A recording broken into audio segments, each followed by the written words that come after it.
नमस्कार दोस्तों 24 फरवरी को रशिया ने यूक्रेन को इन्वेड किया और तब से वहां पर वॉर चल रही है। इसके विरोध में वेस्ट ने रशिया पर सैंक्शंस लगाए हैं। क्या वो रशिया को रोकने के लिए कारगर होंगे? रशिया को दुनिया के फाइनेंशियल सिस्टम से हटाना काफ़ी पावरफुल डिसीजन रहा है, क्योंकि रशिया एक न्यूक्लियर पावर है। मॉडर्न वर्ल्ड में किसी भी देश को इतना बड़ा झटका आज तक नहीं लगा है। सन 2000 से अब तक अमेरिका ने बहुत से देशों को सैंक्शंस की लिस्ट में डाला है। गवर्नमेंट को जब भी किसी भी देश के मिलिट्री अग्रेशन और ह्यूमन राइट के अब्यूज़ को पनिश करना होता है तो वो वॉर की जगह इकोनॉमिक सैंक्शंस लगाते हैं। पर रशिया को स्विफ्ट से यानी इंटरनेशनल पेमेंट सिस्टम से पूरी तरह बाहर करने पर यूरोपियन कंट्रीज़ को भी नुकसान हो सकता है। इस वजह से उन्होंने स्विफ्ट से रशिया के सबसे बड़े बैंक को हटाया नहीं है। अमेरिका ने हालांकि सबसे बड़े बैंक और रशिया के दूसरे सबसे बड़े बैंक को अपने फाइनेंशियल सिस्टम से हटा दिया है। पर फाइनेंशियल सैंक्शन का सबसे बड़ा असर रशिया के कमर्शियल बैंक्स को ना पड़कर उसके सेंट्रल बैंक को पड़ा है।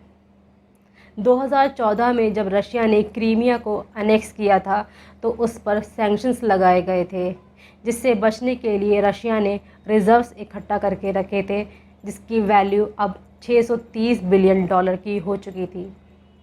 पर वेस्ट ने उसको फ्रीज़ कर दिया, जिसे रशिया यूज़ नहीं कर पाएगा। अमेरिका और यूरोप ने उन ग्रुप्स को भी बैन कर दिया है जो कि रशिया के सेंट्रल बैंक से ट्रांजैक्ट करेंगे, और सेंट्रल बैंक की फॉरेन ब्रांचेस, फॉरेन असेट्स को भी ब्लॉक कर दिया है। वेस्ट के इस कदम से फाइनेंशियल प्रोफेशनल सन्न रह गए हैं, क्योंकि उन्हें लगा नहीं था कि वेस्ट इतना बड़ा कदम उठाएगा। रशिया को भी ऐसा ही लगा था। सैंक्शंस लगने के कुछ ही घंटों बाद उसके सेंट्रल बैंक ने मेन इंटरेस्ट रेट 9.5% से 20% कर दिया। रशिया के मिलिट्री और हाई टेक कंपोनेंट को परचेस करने की लिमिट कम हो गई है। वो अमेरिका की टेक्नोलॉजी चाहे किसी दूसरे देशों में ही क्यों ना बनती हो, उसे खरीद नहीं पाएगा। मिस्टर जो बाइडेन का मानना है कि इस कदम से रशिया का हाईटेक इंपोर्ट आधे से भी कम रह जाएगा। वहीं कॉमन रशियंस को जो चीज़ें पसंद हैं, जैसे स्मार्टफोन्स, होम अप्लाइंसेस, इसे सैंक्शंस की लिस्ट से अभी बाहर ही रखा गया है।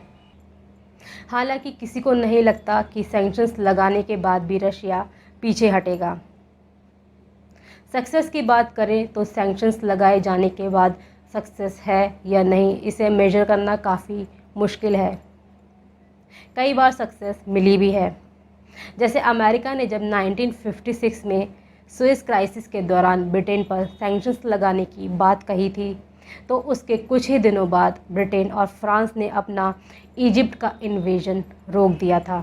लीबिया पर भी 1990s और 2000 के दशक की शुरुआत में सैंक्शंस लगाए गए थे, जिससे बचने के लिए गद्दाफ़ी ने टेररिज्म को फंड करना और वेपन ऑफ मास डिस्ट्रक्शन को बनाना बंद कर दिया था। सैंक्शंस कई बार फेल भी हो जाते हैं, क्योंकि कई बार ये सिंबॉलिक होते हैं और ख़ुद के लिए ज़्यादा नुकसानदेह होते हैं।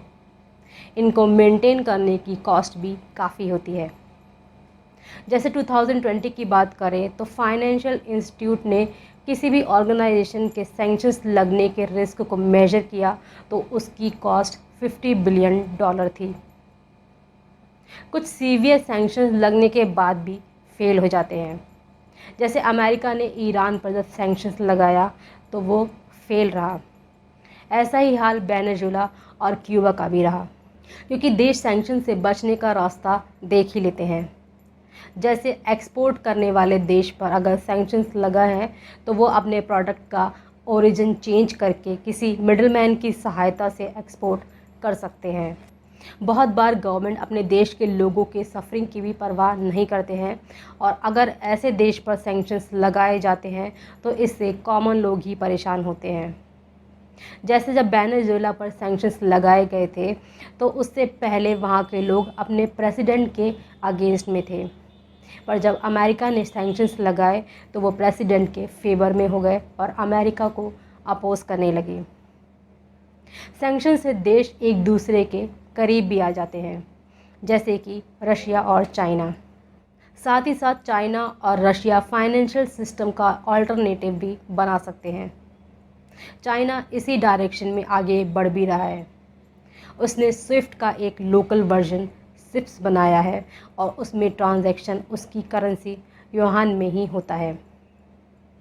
अभी की बात करें तो इसमें काफ़ी टाइम लगेगा, क्योंकि डॉलर के मुकाबले जो कि वर्ल्ड के इंटरनेशनल पेमेंट में 40% भागीदारी रखता है, युआन सिर्फ 3% रखता है।